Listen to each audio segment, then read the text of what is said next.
Esto es moda de altura y literalmente.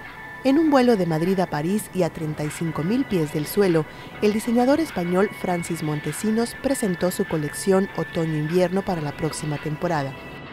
Con alguna que otra turbulencia, 5 modelos fueron desfilando por el estrecho pasillo del avión ante la atónita mirada de los pasajeros.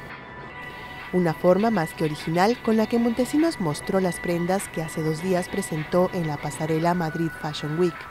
Transparencias, faldas muy cortas, seda y lentejuelas pasaron junto a los sorprendidos pasajeros, que fueron una parte fundamental del show y pudieron disfrutar de la cercanía de las modelos. El diseñador español, muy satisfecho y sin los nervios de la Madrid Fashion Week, no dejó en todo momento de cuidar hasta los más mínimos detalles de esta típica pasarela internacional.